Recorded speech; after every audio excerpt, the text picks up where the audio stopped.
VD.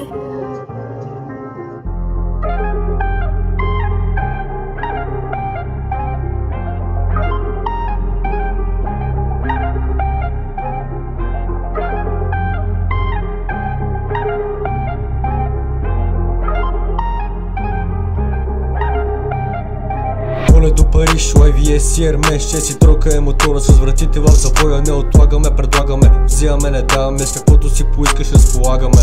Късно вечер, скитаме по улиците мръсни, с джобовете тлъсти и Валентино връзки. Обичам да бафирам и аслаците си крия, да не вземе стане фал от тая шиба на помия. Обичам да променям правилата на играта, не работя на заплата, обигра съм занаята. Процедираме потайно, понякога и крайно, нищо от това не е станало случайно. Мислите са грешни и погледа е мътен, този начин на живот те прави овътрен. Обърни се назад, виж през какво си минал, но не се връщай там, че си останеш сам.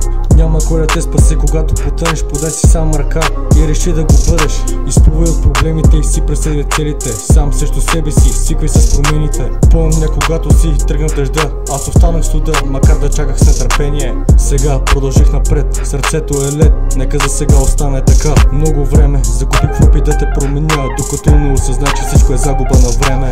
Трудно е да гледаш напред, безсрамно до теб, и сега се облягам на ръба. Имахме различна перспектива, ти сега си щастлива, сякаш аз съм бил проблема. Чувството за вина не те ли убива, фалшивата усмивка въобще не ти отива. Благодаря ти, че ми показа какво е любов. Благодаря ти за всички уроци, на които ме научи. Благодаря ти, че ми показа кой съм и кой мога да бъда. Не беше лесно да те преживея, но се научих да бъда без теб.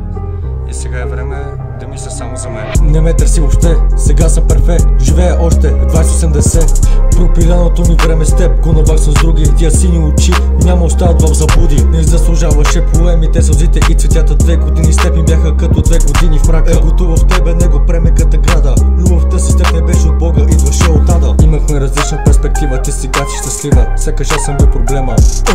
Чувството за вина не те ли убива, фалшивата усмивка въобще не ти отива. Имахме различна перспектива, ти сега си щастлива, сякаш аз съм бил проблема.